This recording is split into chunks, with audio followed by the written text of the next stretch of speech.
I'm not sure I was ready for this.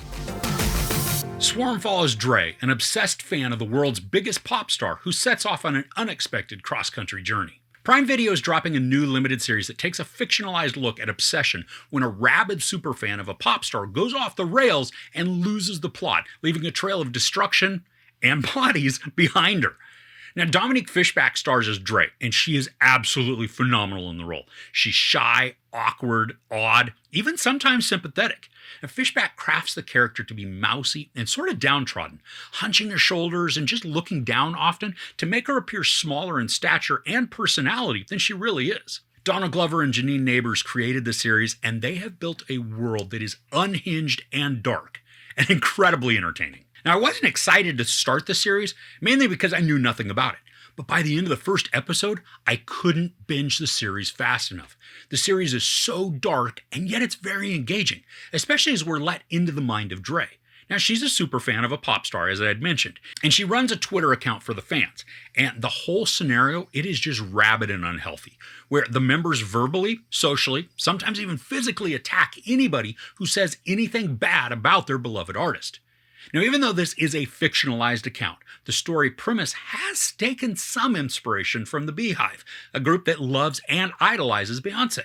Now, in this series, the fan group, it's called the Hive also, and Dre feels that it is her goal to vehemently protect her favorite artist, Nyjah, from any naysayers or haters.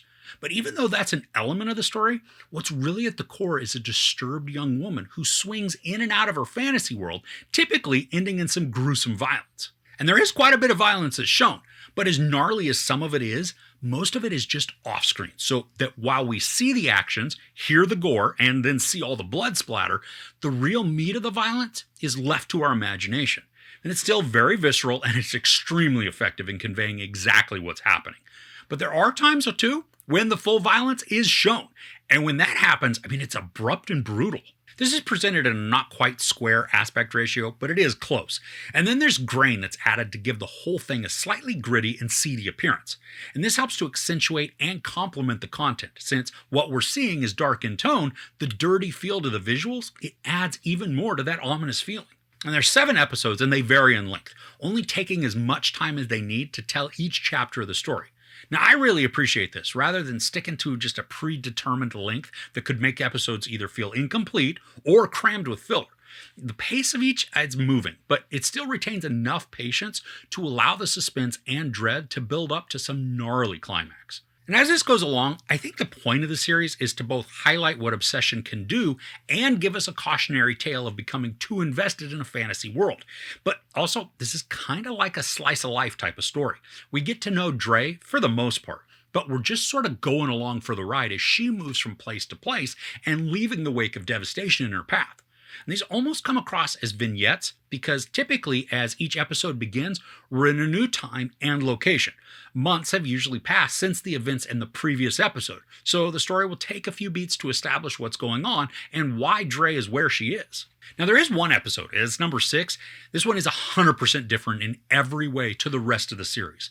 This one is presented more like a reality TV show, where a camera is following a detective and she's narrating and walking us through her case. Now, it does have a point, but because it's so wildly different in every way, it does feel misplaced as this penultimate episode. Now, I think it would have also felt a little out of sorts if it came as the final episode, especially given how the show concluded, but the abrupt tonal shift did take me out of the story for just a moment. Now, the thing this does really effectively is play with reality. At the beginning of each episode, there's a title card that says that the show isn't a work of fiction, and that any similarity to people or events is intentional. And then in episode 6, it talks about redacting names of people for legal purposes. It was very confusing in a wonderful way because I never was quite sure if what we're watching actually happened or if the whole thing was just made up. And really, it doesn't matter either way because the story and message are still pertinent and relevant, especially in today's online world. Each vignette is stacked with drama, sometimes laughs, and usually brutality too. Dre is often in scenarios that are high in tension and anxiety. Sometimes, and that's because just her demeanor and behaviors, but other times it's because of the situations that build. And something that makes just about everything even more emotionally heightened is that Dre is a very unreliable narrator. There are fantasy elements to what we see, showing us the world from Dre's perspective and how warped of reality that she's existing in. There's a point where the imagery that we see is her eating a plum or some fruit like that. Now, it's a drawn out and dreamlike sequence. And then we're snapped back into reality with Dre, and we get to experience the shock of what really went down. Now, I really enjoyed these types of portrayals because not only did they allow us to connect more with Dre and see how she functions, but it adds a massive air of mystery to the entire story, creating doubt in so many scenes so that we have to see it all play out to determine if it's actually occurring as we see it or if it's being obscured by some sort of fantasy. I said before that Dominque Fishback is phenomenal, and she is such a powerful presence on the screen.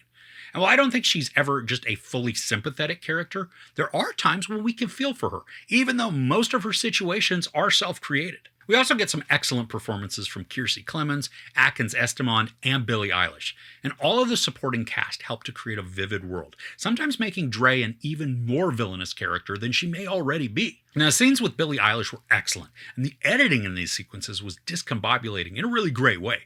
She has conversations with Dre, and through repetition, we watch Dre's answers shift, slowly unveiling truth in a way that makes her incredibly vulnerable, but also freer. And those interactions, they make what's to come even more gripping. Now, one awesome thing about this series is that it's all dropping at once. So you can get your Disturbed binge on immediately and charge through the whole thing in just one go. Once you start, you're probably not going to be able to stop because the performances are riveting and the story's engrossing. You might just need to take a shower, though, afterwards. So overall, Swarm is a disturbing and fascinating look at obsession and fanaticism, taking inspiration from real life to create this fantastical and horrifying story. Dominque Fishback chews through the scenes, creating a complex character that is unhinged, stunted, and sympathetic. The production value is gritty, enhancing the tone of the story and building a world that feels relatable yet semi-make-believe. And while this isn't a happy tale, the performances and narrative are riveting, building a must-see series that is designed to titillate and repulse simultaneously. There's a bunch of sex and nudity, a ton of profanity, and some very brutal violence. I give Swarm 4.5 out of 5 couches. So have you seen any good disturbing dramas lately? I'd love to hear your recommendations in the comments below. If you enjoyed this review, please give it a like. Also, don't forget to share and subscribe. I'm Chris. This is Movies and Munchies. Thanks for couching with me.